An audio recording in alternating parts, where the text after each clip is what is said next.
தெய்வத்தின் குரல் இரண்டாம் பாகம். வேதம், வேதங்களின் முக்கிய தாத்பரியம் என்ன? பகுதி 3. முடிவில் சொல்வதுதான் தீர்மானம். ஒரு பத்திரிகையில் வந்திருக்கும் ஒருவருடைய பிரசங்கம் அல்லது கட்டுரையை படித்து அவர் என்ன சொல்கிறார் என்பதை தெரிந்து கொள்ள வேண்டும் என்று ஆசைப்படுகிறோம். அவர் நிறைய பேசியிருக்கிறார் அல்லது எழுதியிருக்கிறார். எல்லாவற்றையும் படிக்க நேரம் இல்லை. அதனால் ஆரம்பத்தை படித்துவிட்டு சட்டென்று அதனுடைய கடைசி பாராவை பார்க்கிறோம். முதலில் கொஞ்சம் பார்த்துவிட்டு அப்புறம் கடைசியில் இருப்பதை படித்துவிட்டால் போதும். அவர் அந்த கட்டுரையில் அல்லது பிரசங்கத்தில் என்ன சொல்லியிருக்கிறார் என்பது ஒரு விதமாக தெரிந்துவிடும். ஆரம்பத்தையும் முடிவையும் படித்துவிட்டே அதில் என்ன விஷயம் இருக்கும் என்று தீர்மானம் பண்ணிவிடலாம். இந்த மாதிரி வேத ஆதவ்விலும் வேத ஆரம்பத்திலும் வேதாந்தே ச விலும் வேத முடிவிலும் ஒரே பரமாத்மாவான ஈஸ்வர தத்துவத்தையே சொல்லி இருப்பதால் அதுவே வேதத்தின் சப்ஜெக்ட் ஆகிறது. சர்க்காரில் அநேக சட்டம் பண்ணுகிறார்கள். ஆனால் அந்த சட்டங்களின் அபிப்பிராயங்களை பற்றியே சில சமயங்களில் சிக்கல்கள் வந்து விடுகின்றன. அப்போது சட்டத்துக்கு வியாக்கியானம் இப்படித்தான் என்று இன்னொரு சட்டம் வகுத்து அதன் மூலம் நிர்ணயம் செய்கிறார்கள். இதை லா ஆஃப் இன்டர்பிரேஷன் என்கிறார்கள். இப்படியே ஈஸ்வரனின் நிரந்தர சட்டமான எட்டர்னல் லா ஆன வேதங்களின் தாத்பரியத்தை நிர்ணயம் செய்ய மீமாம்சை என்ற சாஸ்திரம் வியாக்கியான சட்டமாக லா ஆஃப் இன்டர்பிரேஷனாக இருக்கிறது. 14 வித்யாஸ்தானங்களில் ஒன்றான மீமாம்சையை பற்றி மற்ற விஷயங்கள் பின்னால் சொல்கிறேன். இப்போது ஒரு சமாச்சாரத்தை மட்டும் எடுத்துக்கொள்கிறேன்.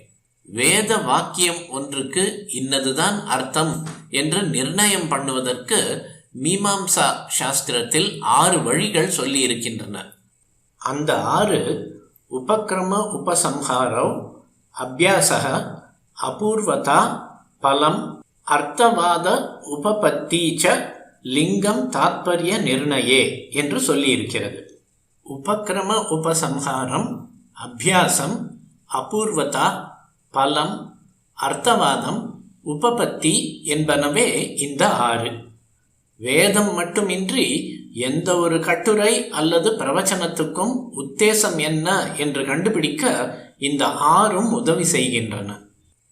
உபக்கிரமம் என்றால் ஆரம்பம், உபசம்ஹாரம் என்றால் முடிவு. ஆரம்பத்தையும் முடிவையும் சேர்த்து ஒன்றாக பார்ப்பது உபக்கிரம உபசம்ஹாரம் என்ற முதல் வழி.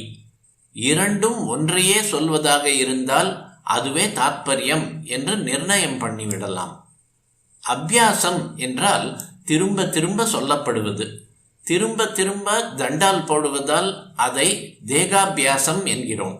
ஒரு பிரசங்கத்தில் அல்லது வியாசத்தில் ஒரு விஷயம் பலமுறை திருப்பி சொல்லப்பட்டால் அதுதான் அதற்கு விஷயம் என்று தெரிகிறது. அபூர்வதா என்றால் பூர்வத்தில் சொல்லாமல் புதிதாக சொல்வது.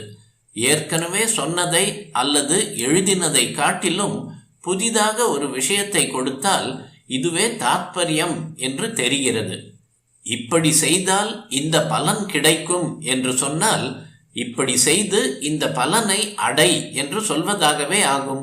அதாவது இந்த பலனை அடைவிப்பதுதான் உத்தேசம் என்று தெரிகிறது. பலம் என்பது இதுவே.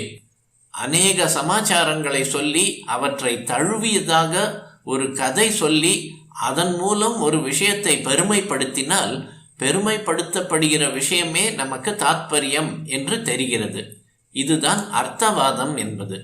ஒன்றை சொல்லி அதற்கு காரண நிரூபணம், பொருத்தம் முதலியன விளக்கப்பட்டிருந்தால் அந்த விஷயம்தான் முக்கியமான கருத்து என்று ஏற்படுகிறது.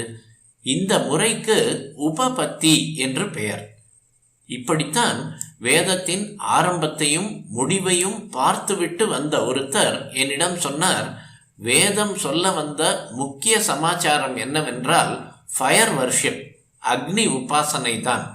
வேதம் உபக்கிரமத்தில், அதாவது ஆரம்பிக்கும் போது அக்னி மீளே என்று சொல்கிறது. கடைசியில் உபசம்ஹாரம் பண்ணி முடிக்கிற போது அக்னி என்றே முடிகிறது.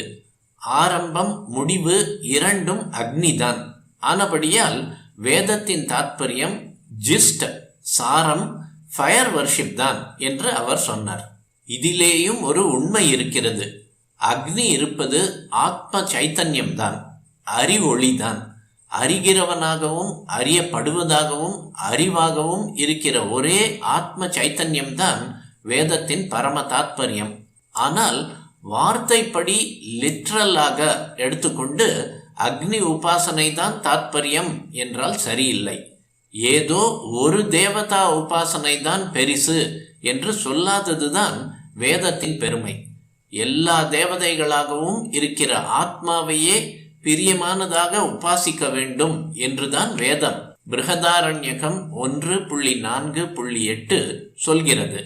ஆத்மாவே கேட்கப்பட வேண்டும், ஆத்மாவே மனனம் செய்யப்பட வேண்டும், ஆத்மாவே அனுபவித்து அறியப்பட வேண்டும், அதனாலேயே எல்லாம் அறியப்பட்டதாகும் என்றுதான் யாக்ஞவல்கியர் மைத்ரேயிக்கு செய்கிற உபதேச வாயிலாக நம் எல்லோருக்கும் வேதமானது முடிவான கோலை, லட்சியத்தை சொல்கிறது.